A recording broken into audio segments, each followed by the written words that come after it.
ಹೆಬ್ಬಳಲು Shri Chakramata YouTube channel ವೀಕ್ಷಕರಿಗೆ ನನ್ನ ಹೃತ್ಪೂರ್ವಕ ನಮಸ್ಕಾರಗಳು. ಸುಭಾಷಿತ: ಮನೆಯೆಂಬ ಸಂಪತ್ತಿಗಿಂತ ದೊಡ್ಡ ಸಂಪತ್ತು ಯಾವುದೂ ಇಲ್ಲ ಎನ್ನುತ್ತಾರೆ ಶಾಸ್ತ್ರಗಳಲ್ಲಿ.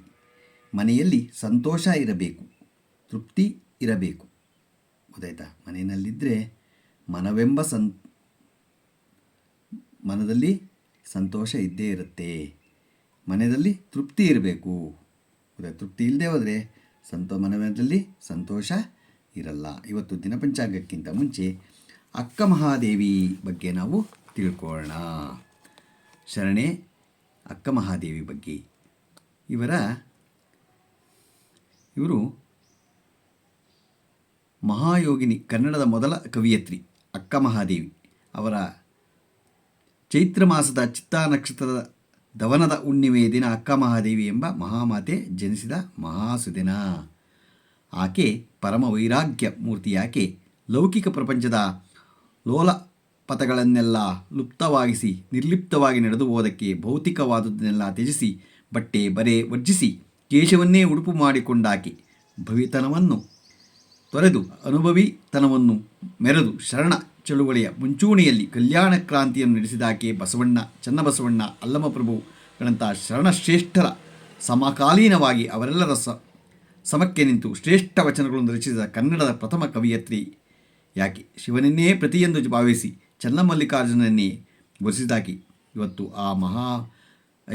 ಆ ಮಹಾಮಾತೆ ಜನಿಸಿದ ಮಹಾಸುದಿನ ಈ ತಿಂಗಳು ಶಿವಮೊಗ್ಗ ಜಿಲ್ಲೆಯ ಶಿಕಾರಿಪುರ ಬಳಿಯೇ ಅಕ್ಕಮಹಾದೇವಿಯವರು ಜನನವಾಯಿತು.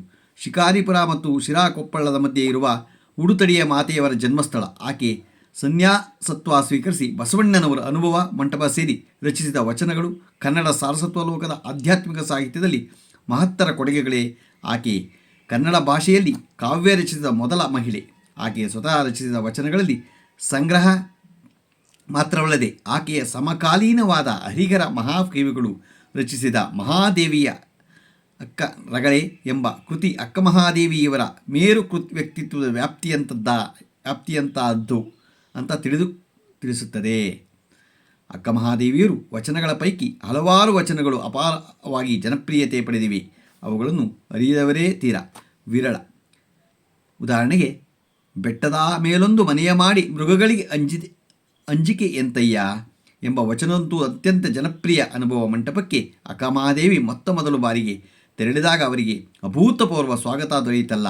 ಆ ಸಂದರ್ಭದಲ್ಲಿ ಶರಣ ಅಲ್ಲಮ ಪ್ರಭುಗಳಿಗೂ ಶರಣೆ ಅಕ್ಕಮಹಾದೇವಿಯವರಿಗೂ ನಡೆದ ಸಂಭಾಷಣೆ ಪಾರಮಾರ್ಥಿಕ ಜ್ಞಾನದ ಪರಮ ಪವಿತ್ರ ಗಣಿ ಮೊಗದಷ್ಟು ದಕ್ಕುವನಿದೆ.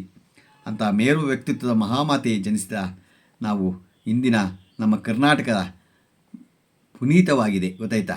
ಅವರು ತಂದೆ ನಿರ್ಮಲ ಶೆಟ್ಟಿ, ಓಂಕಾರ ಶೆಟ್ಟಿ, ತಾಯಿ ಸುಮತಿ ಲಿಂಗಮ್ಮ, ಪತಿ ಕೌಶಿಕ, ಕಾಯಕ ಧರ್ಮ ಜಿಜ್ಞಾಸು, ಸ್ಥಳ ಉಡಿತಡಿ ಶಿಕಾರಿಪುರ ತಾಲೂಕು ಶಿವಮೊಗ್ಗ, ಜಯಂತಿ ದವನದ ಹುಣ್ಣಿಮೆ ಎಂದು ಅವರು ವಚನ ಸಂಖ್ಯೆ 434 ಅಂಕಿತ ಚನ್ನಮಲ್ಲಿಕ ಕನ್ನಡದ ಪ್ರಥಮ ಅವರು. ಗೊತ್ತಾಯ್ತಾ? ಅವರು ಶರಣೆ. ಅವರ ಬಗ್ಗೆ ನಾವು ಇವತ್ತು ತಿಳ್ಕೊಂಡು ಅವ್ರ ಬಗ್ಗೆ ನಿಜವಾಗ್ಲೂ ತಿಳ್ಕೋಬೇಕು ಅಂಥವ್ರ ಬಗ್ಗೆ. ನಮ್ಮ ಕರ್ನಾಟಕದ ಮೇರು ಅವರೆಲ್ಲ.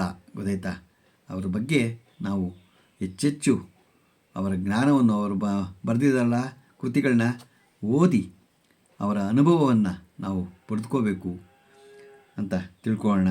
ಇವತ್ತು ದಿನಪಂಚಾಂಗವನ್ನು ತಿಳ್ಕೊಳ್ಳೋಣ. ದಿನಾಂಕ 28/4/2025 ಸೋಮವಾರ, ಶ್ರೀ ವಿಶ್ವಾವಸು ನಾಮ ಸಂವತ್ಸರ, ಉತ್ತರಾಯಣ, ವೈಶಾಖ ಮಾಸ, ವಸಂತ ಋತು, ಶುಕ್ಲಪಕ್ಷ, ತಿಥಿ ಪಾಡ್ಯ, ರಾತ್ರಿ 10:44, ನಕ್ಷತ್ರ ಭರಣಿ, ರಾತ್ರಿ 11:16, ಮಳೆ ಭರಣಿ 1ನೇ ಪಾದ, ರಾಹುಕಾಲ 7:39ರಿಂದ 9:13 ತನಕ ಇದೆ, ಗುಳಿಕ ಕಾಲ 1:55ರಿಂದ 3:29 ತನಕ ಇದೆ, ಯಮಗಂಟ ಕಾಲ 10:47ರಿಂದ 12:21 ತನಕ ಇದೆ.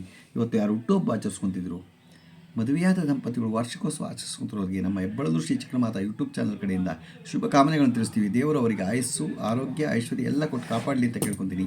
ನಮ್ಮ ಹೆಬ್ಬಳಲು ಶ್ರೀ ಚಕ್ರಮಾತಾ ಯೂಟ್ಯೂಬ್ ಚಾನಲ್ ಯಾರು ಸಬ್ಸ್ಕ್ರೈಬ್ ಆಗಲು ದಯಮಾಡಿ ಸಬ್ಸ್ಕ್ರೈಬ್ ಆಗಿ, ಲೈಕ್ ಕೊಡಿ. ಇದು ನಿಮ್ಮದೇ ಚಾನಲ್ ಆಗಿದ್ದರಿಂದ ನಮ್ಮ ಲಿಂಕನ್ನು ಬೇರೆ ಫಾರ್ವರ್ಡ್ ಮಾಡಿ. ನಮಸ್ಕಾರಗಳು.